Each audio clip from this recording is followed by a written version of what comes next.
বাংলাদেশের মাটিতে মাথা উঁচু করে ফিরতে চলেছেন শেখ হাসিনা। আওয়ামী লীগ জনগণের ভোটে নির্বাচিত, আর এরা হলো অবৈধভাবে ক্ষমতা দখলকারী। 12ই ফেব্রুয়ারি নির্বাচন, এই নির্বাচন তো ছিল একটা খেলা। আদেও কি বাংলাদেশে আর আওয়ামী লীগ ফিরতে পারবে? আদেও কি বাংলাদেশে শেখ হাসিনা, তিনি বারবার চ্যালেঞ্জ দিয়ে বলছেন যে আমি ফিরবো, তিনি কি আদৌ ফিরতে পারবেন? তিনি কোনোদিনও শেখ হাসিনাকে বাংলাদেশে ফিরিয়ে নিয়ে আসার, মানে সসম্মানে মাথা উঁচু করে ফিরিয়ে নিয়ে আসার দাবিদার নয়, সেই পক্ষেও তিনি থাকবেন না। এখানে তিনি কিন্তু এক ধরনের বুঝিয়ে দিচ্ছেন যে আওয়ামী লীগ আগামী দিনে বাংলাদেশের রাজনীতিতে আবার আসতে পারে। সরকারিভাবে বলা হচ্ছে যে আমরা তো নিষিদ্ধ করার পক্ষে নই, কিন্তু মানুষ তো তাকে প্রত্যাখ্যান করেছে। দেখুন, সেই মানুষই যদি তাদেরকে আবার জড়িয়ে ধরে, তখন কি করবে বিএনপির আলমগীর? আর সেখান থেকেই উদ্বুদ্ধ হয়ে শেখ হাসিনা বার্তা দিচ্ছেন যে তাকে দমানো অত সহজ নয়।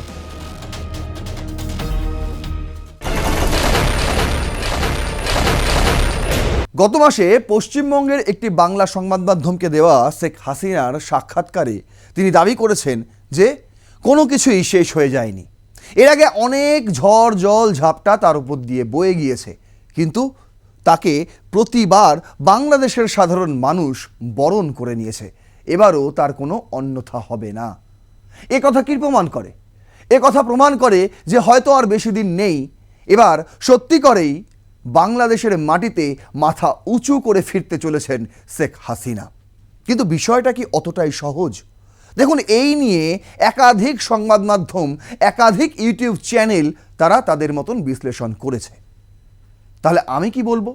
আমি আপনাদের কিছু হিডেন তথ্য তুলে ধরব, যেগুলো এখনো পর্যন্ত আপনাদের সামনে কেউ উন্মোচন করেনি, যেগুলো দেখে আপনারা নিজেরাই সিদ্ধান্ত নিতে পারবেন যে আদৌ কি এই সম্ভাবনা রয়েছে যে বাংলাদেশের মাটিতে আবারও মাথা উঁচু করে ফিরতে পারেন শেখ হাসিনা, প্রাক্তন প্রধানমন্ত্রী।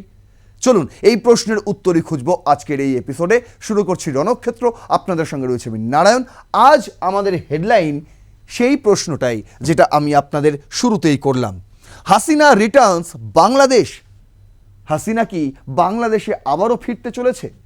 দেখুন, ইদানিং তার সেই সাক্ষাৎকার নিয়ে কিন্তু প্রচুর বিশ্লেষণ হচ্ছে, প্রচুর জল্পনা হচ্ছে, প্রচুর বিতর্ক হচ্ছে, কিন্তু কিছু গল্প রয়েছে, কিছু গোপন তথ্য রয়েছে, যেগুলো বিশ্লেষণ করলে আপনি নিজেও বুঝতে পেরে যাবেন যে এই সম্ভাবনা কতটা প্রবল এবং কতটা ক্ষীণ।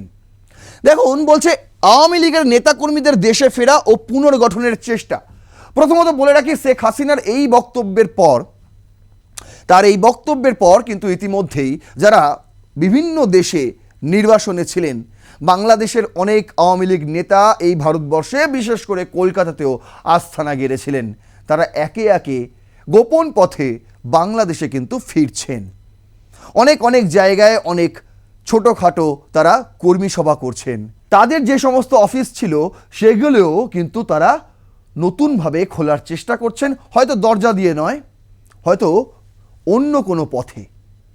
দেখুন, বলছে 5ই আগস্টের পর আওয়ামী লীগের ভাঙন ও নেতাদের পলায়ন। 2024 সালের 5ই আগস্ট, সেই দিনটার কথা কেউ ভোলেননি, সবাই জানেন। সেদিন দেশ ছাড়তে বাধ্য হয়েছিলেন শেখ হাসিনা। এরপর আওয়ামী লীগের হাজার হাজার নেতাকর্মী তারাও দেশ ছেড়ে পালিয়ে যান। অধিকাংশই তারা ভারতে আসেন, বিশেষ করে কলকাতায় আশ্রয় নেন তারা। দলটির কেন্দ্র থেকে তৃণমূল পর্যন্ত সাংগঠনিক কাঠামো ভেঙে পড়ে এবং দলীয় নেতারা দাবি করে যে আর আওয়ামী লীগের কিছুই অবশিষ্ট সেখানে নেই, যদি কিছু থেকে থাকে তাহলে কর্মী আর কোর সমর্থক। প্রায় 2000 নেতা তারা বিদেশে পালিয়ে যান, ভারতও তার মধ্যে অন্যতম। আরও কয়েক হাজার নেতাকর্মী তারা আত্মগোপনে থাকেন। এখনও অনেকে বাংলাদেশের মধ্যেই তারা আত্মগোপনে রয়েছেন, কেউ হয়তো নিজের পরিচয়টুকুও বদলে দিয়েছে যাতে তাকে চিনতে না পারা যায়। কেন? তার কারণ এই মুহূর্তে আওয়ামী লীগ ব্যান। আওয়ামী লীগের প্রতীকে কেউ নির্বাচনে লড়তে পর্যন্ত পারছে না। শেখ হাসিনার ওপর একটি ফাঁসির সাজা শুনিয়ে রাখা হয়েছে। আর এমত অবস্থায় দাঁড়িয়ে কিভাবে নতুন করে পুনর্জাগরণ হয় আওয়ামী লীগের, সেই পথই এখন খুঁজছে নেতা কর্মী থেকে কোর সমর্থকরা। বলছে শেখ হাসিনার দেশে ফেরার নির্দেশনা ও রাজনৈতিক বার্তা। আন্তর্জাতিক মাতৃভাষা দিবসে ভার্চুয়াল সভায় শেখ হাসিনা প্রবাসে থাকা নেতাকর্মীদের দেশে ফিরতে রাজনীতিতে সক্রিয় হওয়ার নির্দেশ দেন। এরপর তিনি নিজেও দেশে ফেরার ইঙ্গিত দেন। তারপর গত 15ই মে একটি ভার্চুয়াল বক্তব্যে শেখ হাসিনা বলেন, এই নির্বাচনই শেষ নয়, মানে 12ই ফেব্রুয়ারি যে নির্বাচন হয়, আবারও নির্বাচন হবে, আবারও ফিরবে আওয়ামী লীগ।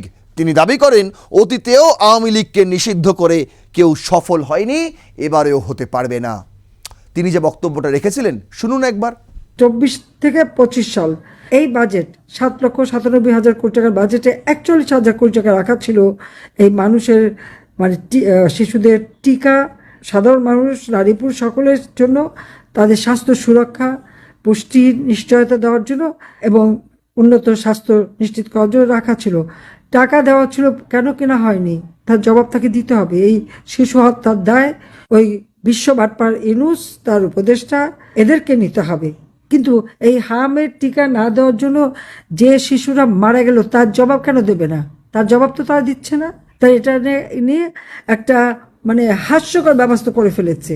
মানে এদের ভিতরে আপনারা খালি দেখেন যে এদের ভিতরে কোনো মনুষ্যত্ব বোধ নাই। নইলে আজকে সারা বাংলাদেশে মুক্তিযোদ্ধাদের উপর হামলা, আওয়ামী লীগ করে দেখে আওয়ামী লীগের নেতা কর্মী সকলের উপর হামলা, ঘর বাড়ি, ব্যবসা প্রতিষ্ঠান, দোকানপাট কিচ্ছু রাখেনি। একদিকে তো জীবনে তো হত্যা করে যাচ্ছে, আহত করছে, নারী শিশুদের উপর পাশাপাশি অত্যাচার করে যাচ্ছে, লুটপাট করে যাচ্ছে, তার উপর অর্থনৈতিকভাবে পঙ্গু করে দিচ্ছে। আওয়ামী লীগ ব্যান করে, আওয়ামী লীগ ব্যান করার অধিকার তো তাদের নাই। আওয়ামী লীগ জনগণের ভোটে নির্বাচিত, আর এরা হলো অবৈধভাবে ক্ষমতা দখলকারী। 12ই ফেব্রুয়ারি নির্বাচন, এই নির্বাচন কি? এই নির্বাচন তো ছিল একটা খেলা। কিন্তু নেত্রী বার্তা দেওয়ার পরেই রাতারাতি কি সব কিছু বদলে গেল? আজ্ঞে না, সেখানেও বদল আসেনি। এখনও বেশ কিছু ক্ষোভ বিক্ষোভ আওয়ামী লীগের অন্দরেও রয়েছে, যার মধ্যে একটি দলীয় ভেতরে অসন্তোষ ও প্রশ্ন। কি সেই অসন্তোষ? কেন আসছে উঠে প্রশ্ন? কি সেই প্রশ্ন? বলছে শেখ হাসিনার আহ্বানের পর দলীয় নেতাকর্মীদের মধ্যে মিশ্র প্রতিক্রিয়া দেখা গিয়েছে। তৃণমূলের অনেকে প্রশ্ন তুলেছেন, মানে একদম তৃণমূল স্তরের যারা কর্মী তারা প্রশ্ন তুলেছেন যে দলের শীর্ষ পর্যায়ের নেতারা কেন দেশে ফিরছেন না। অনেকেই ফিরতে শুরু করেছেন, আমি আপনাদের বললাম, কিন্তু এখনও শেখ হাসিনার মতন ব্যক্তিত্ব বা তার সমযোগী কোনো নেতৃত্ব এখনও বাংলাদেশে ফেরেনি। তাই এখনও কোনো শক্ত হাতে আওয়ামী লীগ কেউ এসে ধরেনি, আর সে কারণেই তাদের ক্ষোভ জায়েজ, তাদের এই অসন্তোষ কিন্তু মান্যতা পায়। বলছে শেখ পরিবারের সদস্যরা কেন রাজপথে নামছেন না? এটাও একটা বড় প্রশ্ন, এটাও একটা বড় প্রশ্ন, এটাও একটা বড় প্রশ্ন। আর বলছে যারা দীর্ঘদিন মন্ত্রী ও এমপি ছিলেন তারা কেন সামনে আসছেন না? তারা কেন এখনো গা ঢাকা দিয়ে রয়েছেন? যদি এইগুলো দীর্ঘদিন ধরে চলতে থাকে, হয়ে তো গেল প্রায় 2.5 বছর, আর কতদিন আড়ালে থাকবেন? যদি দোষ না করে থাকেন তাহলে সামনে এগিয়ে আসুন। দেখুন, কোরাতে এই নিয়ে একটি প্রশ্ন উত্তর পর্বে আমি দেখছিলাম, সেখানে প্রশ্ন করা হয়েছে, আদেও কি বাংলাদেশে আর আওয়ামী লীগ ফিরতে পারবে? আদেও কি বাংলাদেশে শেখ হাসিনা, তিনি বারবার চ্যালেঞ্জ দিয়ে বলছেন যে আমি ফিরবো, তিনি কি আদৌ ফিরতে পারবেন? সেখানে বেশ কয়েকজন তাদের নিজেদের মতন উত্তর দিয়েছেন। তার মধ্যে সবচেয়ে বেশি লাইক পাওয়া যে উত্তরটি ছিল সেটি আমার সবচেয়ে বেশি পছন্দের হয়েছে। সেখানে কি লেখা ছিল? সেখানে লেখা ছিল যে এমন কিছু নেতা দরকার আওয়ামী লীগে যারা সত্যিকারের নেতা, সত্যিকারের সামাজিক কর্মী, মানুষের হয়ে কথা বলে, না শেখ হাসিনার পেছন পেছন চলে। বুঝতে পারছেন? মানে সোজা কথায় তিনি বলেছেন যে শেখ হাসিনা যাকে ভালোবাসে তারাই নেতা নয়, বরং মানুষ যাদের ভালোবাসে তারাই নেতা, আর তাদেরকেই খুঁজে বার করতে হবে শেখ হাসিনা সহ শেখ পরিবারের বা আওয়ামী লীগের। তাহলেই আওয়ামী লীগ আবার ফিরতে পারে, তা নয়তো তার কোনো চান্স নেই। দেখুন, এখানেই কিন্তু বিতর্ক বা জল্পনা শেষ হয়ে যায় না। তার কারণ এই মুহূর্তে আপনাকে জানতে হবে আওয়ামী লীগের অবস্থান ঠিক কী রকম রয়েছে। কি রয়েছে? বলছে আওয়ামী লীগ বিরোধী রাজনৈতিক অংশ দাবি করছে যে আওয়ামী লীগের রাজনীতি নিষিদ্ধ হওয়া উচিত। দুর্নীতি, সন্ত্রাস ও মানবাধিকার লঙ্ঘনের অভিযোগে দলটি নেতাদের গ্রেপ্তার করে বিচার করতে হবে। দেখুন, সোজা সাপটায় আপনাকে বলতে গেলে খাতায় কলমে কিন্তু আওয়ামী লীগ নিষিদ্ধ নয়, শুধু তাদের কার্যক্রম নিষিদ্ধ। তারা প্রচার করতে পারবে না, ভোটে দাঁড়াতে পারবে না, কিন্তু এই নয় যে আওয়ামী লীগ বলে আর বাংলাদেশে কোনো পার্টি নেই, এখনও আছে, এখনও নিবন্ধিত আছে বাংলাদেশের কমিশনে, নির্বাচন কমিশনে। তাই এখান থেকে বলছে যে ওইটাও নাকি তুলে দেওয়া উচিত। কে বলছে? মির্জা ফখরুল ইসলাম আলমগীর, বিএনপির মহাসচিব, একই সঙ্গে তিনি মন্ত্রীও বটে। বলছেন বিএনপি কোনো দিনই কোনো রাজনৈতিক দলকে নিষিদ্ধ করার পক্ষে নয়। খুব ভালো কথা। আওয়ামী লীগের বেশ কয়েকজন কর্মী সমর্থক তারা স্বপ্ন দেখেছিল, ঠিক আছে বিএনপিকে ভোট দিয়ে ক্ষমতায় নিয়ে আসি, তারেক রহমান এসে ঠিক শেখ হাসিনাকে ফেরত নিয়ে আসবে। কিন্তু আমি আপনাদের পুরো তথ্য বিশ্লেষণ করে প্রমাণ দেখিয়ে দিয়েছিলাম যে তারেক রহমানের স্বার্থ রয়েছে, তিনি কোনোদিনও শেখ হাসিনাকে বাংলাদেশে ফিরিয়ে নিয়ে আসার, মানে সসম্মানে মাথা উঁচু করে ফিরিয়ে নিয়ে আসার দাবিদার নয়, সেই পক্ষেও তিনি থাকবেন না। বরং তিনি ভারত সরকারকে রীতিমতো হুমকি চমকি চ্যালেঞ্জ জানিয়ে বলছেন যে হাসিনাকে ফেরত দিন, তার উপর ফাঁসির সাজা রয়েছে। আর সেই একই কথা বিএনপির মহাসচিব মির্জা ফখরুল ইসলাম আলমগীরের গলাতেও শোনা যাচ্ছে। তিনি বলছেন আওয়ামী লীগকে তো জনগণ প্রত্যাখ্যান করেছে, তাকে তো নির্বাচন কমিশন প্রত্যাখ্যান করেনি, আর বিএনপি সরকারও চায় না যে কোনো রাজনৈতিক দল নিষিদ্ধ হোক। তার মানে কি এখানে তিনি কিন্তু এক ধরনের বুঝিয়ে দিচ্ছেন যে আওয়ামী লীগ আগামী দিনে বাংলাদেশের রাজনীতিতে আবার আসতে পারে, কারণ এখানে কোনো নিষেধাজ্ঞা নেই। ভালো করে বুঝতে হবে, এটা কিন্তু শাসক দলের কথা বলছি আমি শাসক দলের কথা।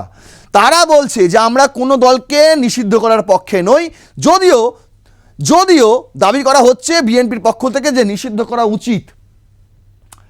এখনও যে নির্বাচন কমিশনে আওয়ামী লীগের নাম রয়েছে সেটা কেটে দাও, মুছে দাও। আওয়ামী লীগ বলে কিছু ছিল বাংলাদেশের ইতিহাসে, যাতে কেউ জানতে না পারে, এর পক্ষে সওয়াল করছে। কিভাবে? বেসরকারিভাবে। আর সরকারিভাবে বলা হচ্ছে যে আমরা তো নিষিদ্ধ করার পক্ষে নই, কিন্তু মানুষ তো তাকে প্রত্যাখ্যান করেছে। দেখুন, সেই মানুষই যদি তাদেরকে আবার জড়িয়ে ধরে, তখন কি করবে এই বিএনপির আলমগীর? সেটাও কিন্তু বড় প্রশ্ন। তাই অন্যদিকে আবার স্বরাষ্ট্রমন্ত্রী সালাউদ্দিন আহমেদ তিনি বলছেন আওয়ামী লীগকে মাফিয়া দলে পরিণত হয়েছে বলে তিনি মন্তব্য করেন। এই হচ্ছে সেই সালাউদ্দিন আহমেদ, বাংলাদেশের এই মুহূর্তে স্বরাষ্ট্রমন্ত্রী। তিনি বলছেন আওয়ামী লীগ তো মাফিয়া দলে পরিণত হয়েছে। মানুষ তো আর মাফিয়া নয় যে আওয়ামী লীগকে আবার আপন করে নেবে, সেটা সময় বলবে। আইন শৃঙ্খলা বাহিনীর নজরদারি ও পুনরায় গ্রেপ্তারের নির্দেশনা। দেখুন, আপনাদের বলে রাখা ভালো যে যারা ইতিমধ্যে জামিন পেয়েছে, মানে সেই সময় জুলাই বিপ্লবের সময় তাদের বিরুদ্ধে বিভিন্ন রকম অভিযোগ আনা হয়েছিল, আওয়ামী লীগ যারা নেতা ছিল, কাউন্সিলর থেকে শুরু করে, মানে স্থানীয় প্রশাসনের কর্মাধ্যক্ষ থেকে শুরু করে আর জাতীয় প্রশাসনের পদে থাকা এমন কয়েকজনকে গ্রেপ্তার করা হয়েছিল। কিন্তু পরবর্তীকালে তারা অনেকেই জামিন পান। আর সেখানেই থেমে থাকেনি বাংলাদেশের বিএনপি সরকার। যারা জামিন পেয়েছে তাদেরকে আবার নতুন কেস দিয়ে যেভাবে চিন্ময় কৃষ্ণ দাসকে জেলে বসিয়ে রাখা হয়েছে, ঠিক একই রকমভাবে আওয়ামী লীগের সমস্ত নেতা কর্মীদের একের পর এক কেস দিয়ে যেন তেন প্রকারে জেলের ভেতরে রাখার একটা পরিকল্পনা চলছে।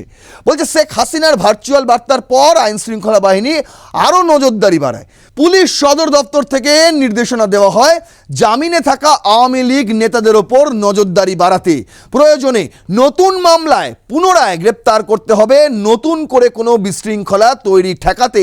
এরপরও নেতাকর্মীদের দেশে ফেরা বন্ধ হয়নি, দেশে কিন্তু ফিরছে তারা। যতই জামিন পেয়ে যাওয়া নেতাদের আবার গ্রেপ্তার করুক, তার কারণ রয়েছে। বলছে গোয়েন্দা নজরদারি ও বিশেষ তালিকা। ইতিমধ্যেই বাংলাদেশের গোয়েন্দা পুলিশ, ডিবি এবং এসবি আওয়ামী লীগ সহযোগী সংগঠনের নেতাকর্মীদের একটি বিশেষ তালিকা তৈরি করেছে। এসব তালিকায় বিভিন্ন মামলার আসামি ক্ষমতাচ্যুত নেতাকর্মীদের অন্তর্ভুক্ত করা হয়েছে। আর সেই তালিকায় যারা রয়েছে তারা হয়তো জামিন পেয়ে গেছে, কিন্তু তাদেরকে আবার পুনরায় গ্রেপ্তার করা হচ্ছে। বলছে আত্মগোপনে থেকেও রাজনৈতিক সক্রিয়তা, আত্মগোপনে থেকেও কর্মীরা ঝটিকা মিছিল করছেন, গোপন বৈঠক করে যাচ্ছেন, অনলাইনে মিটিংয়ে অংশ নিচ্ছেন।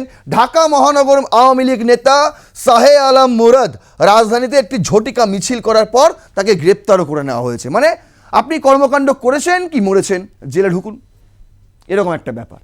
আর সেখান থেকে দাঁড়িয়ে কিন্তু শেখ হাসিনা চ্যালেঞ্জ জানিয়ে যাচ্ছে যে সেই দিন আর বেশি দূরে নেই যেদিন বাংলাদেশের মাটিতে আবারও হাসিনা পা রাখবেন, বাংলাদেশের নদীর জলে আবারও নৌকা দৌড়াবে। দেখুন, গল্প এখনও রয়েছে। কীরকম? বলছে 5079 আওয়ামী লীগের নেতা, তাদেরকে বিভিন্ন রকম চার্জ দিয়ে রাখা হয়েছে। Anisul tops in cases, Palak in remand. দেশে ফিরে গ্রেপ্তার হওয়া নেতাদের আমি কয়েকটা নাম আপনাদের সামনে তুলে ধরছি। এক হচ্ছে সাব্বির বিন শামস, তিনি সিআরআই এর প্রধান নির্বাহী পরিচালক ছিলেন। আব্দুল হাই খোকন ধুনট উপজেলা আওয়ামী লীগের সিনিয়র সহসভাপতি ছিলেন। প্রিন্সিপাল সারোয়ার আলম, তিনি লালমনিরহাট জেলা আওয়ামী লীগের নেতা ছিলেন। আজিজুল ইসলাম রংপুর আওয়ামী লীগের নেতা ছিলেন। মফিজুর রহমান ইউনিয়ন আওয়ামী লীগের সভাপতি ছিলেন। মোস্তফা জামান বাদল মতিঝিল আওয়ামী লীগের যুগ্ম সম্পাদক ছিলেন। আব্দুল হাই, তিনি যুবলীগ করতেন। অ্যাডভোকেট বিকাশ কুমার ঘোষ ঝিনাইদহ জেলা আওয়ামী লীগ নেতা ছিলেন। এস এম মনির গোপালগঞ্জ জেলা আওয়ামী লীগের সাংগঠনিক সম্পাদক ছিলেন। আমি কয়েকটা নাম তুলে ধরেছি শীর্ষস্থানীয়, এরকম ভুরি ভুরি নাম রয়েছে, ভুরি ভুরি নাম রয়েছে, এরকম 5079খানা নাম রয়েছে যাদেরকে বিভিন্ন রকম মামলা দিয়ে, যেই মামলা হয়তো তিনি কোনো দোষী করেননি এমন মামলা দিয়ে তাকে অ্যারেস্ট করা হয়েছে, জেলে ভরে রাখা হয়েছে। বলছে 2 ex-PMs along 13 Awami League leaders activist arrested by DB. এই যে বললাম গোয়েন্দা পুলিশ, সেই গোয়েন্দা পুলিশের আন্ডারে 2 জন প্রাক্তন এমপি, সংসদ সদস্য সহ 13 জন আওয়ামী লীগের নেতা, তাদেরকে ইতিমধ্যেই আবার গ্রেপ্তার করে নেওয়া হয়েছে। মামলা, আসামি ও অভিযোগের পরিসংখ্যান 2024 সালের 5ই আগস্টের পর থেকে 2026 সালের 1 ফেব্রুয়ারি পর্যন্ত কিছু তথ্য আপনাদের জন্য আমি তুলে ধরেছি। কীরকম? প্রায় 2100টি মামলা হয়েছে। মানে আওয়ামী লীগ করেছো তো মামলা খাও। আচ্ছা, মোট আসামি প্রায় 1,25,000। কবে বিচার হবে এদের ভাবুন, 1,25,000, মানে যারা যারা আওয়ামী লীগ করতো সবাইকেই আসামি বানিয়ে দেওয়া হয়েছে। আচ্ছা, অধিকাংশ মামলায় হত্যার অভিযোগ আনা হয়েছে। মানে কিছু অভিযোগ নেই, তুমি জুলাই বিপ্লবী যে মরেছিল না, ওকে তুমি হত্যা করেছো, ওই হত্যায় তোমার নাম জড়িত, ওই হত্যায় তোমার ষড়যন্ত্র ছিল, অভিযোগপত্রে আমি তোমার নাম লিখেছি, তোমাকে অ্যারেস্ট করব, কারণ আপনি আওয়ামী লীগ করেন। আচ্ছা, মামলার আসামিদের তালিকায় যারা আছেন ইতিমধ্যেই একদম শুরুতেই রয়েছে শেখ হাসিনার নাম। তা আবার সাবেক মন্ত্রী এমপিরা রয়েছেন, তৃণমূল স্তরের নেতাকর্মীরাও রয়েছেন, অনেক পুলিশ সদস্য রয়েছেন, অনেক সাংবাদিক রয়েছেন, বুদ্ধিজীবী রয়েছেন, সংস্কৃতি কর্মী রয়েছেন এবং পেশাজীবী চাকরিজীবী মানুষজন রয়েছেন। কেউ বাদ যাননি, তাদের একটাই দোষ, তারা আওয়ামী লীগ করতেন। এবার শেষমেশ আপনাদের একটা জিনিস দেখাই, যেটা সবচেয়ে বেশি চর্চার বিষয়, যে শেখ হাসিনা তার দেশে ফেরা নিয়ে বিশ্লেষণ। কি বলছে বিশ্লেষকরা, কি বলছে, এটা কি আদেও সম্ভব? দেখুন কি বলছে। আওয়ামী লীগ শেখ হাসিনার প্রত্যাবর্তন 2.0 নামে সামাজিক মাধ্যমে একটি প্রচার চালাচ্ছে। আপনারা দেখেছেন, কয়েক মাস ব্যাপী এই প্রচার চলছে। শেখ হাসিনা নেতাকর্মীদের সব ধরনের নির্বাচনে অংশ নেওয়ার আহ্বানও জানিয়েছেন। এই সামনেই রয়েছে স্থানীয় সরকার নির্বাচন। আচ্ছা, স্থানীয় সরকার নির্বাচন ও আওয়ামী লীগের কৌশল বলছে, সামনে স্থানীয় সরকার নির্বাচনকে সামনে রেখে আওয়ামী লীগের কর্মী সমর্থকরা তারা স্বতন্ত্র প্রার্থী হিসেবে লড়তে পারে, অন্য দলের ব্যানারে লড়তে পারে, কিংবা নির্বাচনে অংশ নিতে পারেন বলে ধারণা করা হচ্ছে। এই বার্তাই কিন্তু শেখ হাসিনা তার নেতা কর্মীদের দিয়েছেন। আর কি রয়েছে, দলকে চাঙ্গা রাখা এবং রাজনৈতিক প্রভাব ধরে রাখার জন্য নেতারা দেশে ফিরতে শুরু করেছেন। আমি বারবার যে কথা আপনাদের বলছি, এটার মাত্র একটাই কারণ, তারা এখনও মনে করে যে আওয়ামী লীগের কিছু কোর ভোটার্স রয়েছে যারা আওয়ামী লীগের প্রার্থী থাকলে অন্য কোনো জায়গায় নিজেদের ভোটটা দেয় না, আর তাদেরকেই টার্গেট করা হচ্ছে। এই মুহূর্তে দাঁড়িয়ে আওয়ামী লীগের চিহ্নে যারা লড়তে পারবে না, তারা স্বতন্ত্র প্রার্থী হিসেবে লড়তে যাচ্ছে আগামী স্থানীয় সরকার নির্বাচনে। অন্যদিকে নেতাকর্মীদের রাজনৈতিক হিসাব ও প্রত্যাশা, অনেক নেতাকর্মীর বিশ্বাস যে দেশে রাজনৈতিকভাবে আওয়ামী লীগের শূন্যতা এখনও পূরণ হয়নি। মানে ওই যে যেটা বললাম, কিছু কোর ভোটার এখনও রয়েছে যারা 2026-এর 12ই ফেব্রুয়ারিতেও এরকম অনেকে ছিল যারা ভোট পর্যন্ত দেয়নি। কেন দেয়নি? তার কারণ তারা আওয়ামী লীগ পন্থী ছিলেন। তারা জানতেন যে আমরা যদি ভোট দিই তাহলে নৌকাতেই দেব, আর যদি নৌকা না থাকে তাহলে ভোট নয়। সেই সময় সেই ক্যাম্পেইন শুরু করেছিলেন Sheikh Hasina, no vote no vote. সেই দলে অনেকেই ছিলেন। আচ্ছা, স্থানীয় পর্যায়ে দলটির ঐতিহ্যগত ভোট ব্যাংক এখনও আছে। শীর্ষ নেতৃত্বের অনুপস্থিতিতে নতুন নেতৃত্ব গড়ে ওঠার সুযোগ তৈরি হয়েছে। তাই গ্রেফতার, হামলা ও নির্যাতনের ঝুঁকি থাকা সত্ত্বেও আওয়ামী লীগের নেতাকর্মীরা দেশে ফিরতে শুরু করেছেন এবং নতুন করে কার্যক্রম শুরু করেছেন শেখ হাসিনা নেত্রীর বার্তা পাওয়ার পরপরই। তাই এটা এখনই কিন্তু দাবি করে বলা যায় না যে আর কোনোদিনই শেখ হাসিনা দেশে ফিরতে পারবেন না। ভাবছেন একবার দুবার নয়, এই বিষয়টা নিয়ে একটা আমি গোটা এপিসোড আপনাদের দিয়েছি যে কতবার শেখ হাসিনাকে টার্গেট করা হয়েছিল। তারপরেও 2024-এর 5ই আগস্টও টার্গেট করা হয়েছিল। তিনি সেদিন দেশ না ছাড়লে তিনি আর শরীরে প্রাণ ধরে রাখতে পারতেন না, এটা সবার জানা। আর সেখান থেকেই উদ্বুদ্ধ হয়ে শেখ হাসিনা বার্তা দিচ্ছেন যে তাকে দমানো অত সহজ নয়। গত 50-51 বছরে তাকে দমানো যায়নি, আর আগামীতেও তাকে দমানো যাবে না। সুযোগ আসবে, এক মাঘে শীত যায় না, আবারও ঘুরবে বছর, আবারও ফিরবে বসন্ত। আর সেই বসন্তের জন্য অপেক্ষা যারা সত্যি সত্যি আওয়ামী লীগের কর্মী, সমর্থক এবং শেখ হাসিনাকে ভালোবাসেন, যাদের এখনও বিশ্বাস যে এই দেশটার উন্নতি করতে পারে একমাত্র শেখ হাসিনা, তাদের জন্য অবশ্যই ফিরবে বসন্ত, এই আশা রাখা যায়। এই ভিডিওটি যদি ইনফরমেটিভ মনে হয় তাহলে অবশ্যই শেয়ার করবেন, আরও 5 জনকে দেখার সুযোগ করে দেবেন। আপনার মূল্যবান বক্তব্য অবশ্যই কমেন্ট বক্সে লিখবেন, লাইক করবেন ভিডিওটি, সাবস্ক্রাইব করবেন আর প্লাস নিউজ 24/7 দেখতে থাকুন রণক্ষেত্র। জয় হিন্দ, বন্দে মাতরম।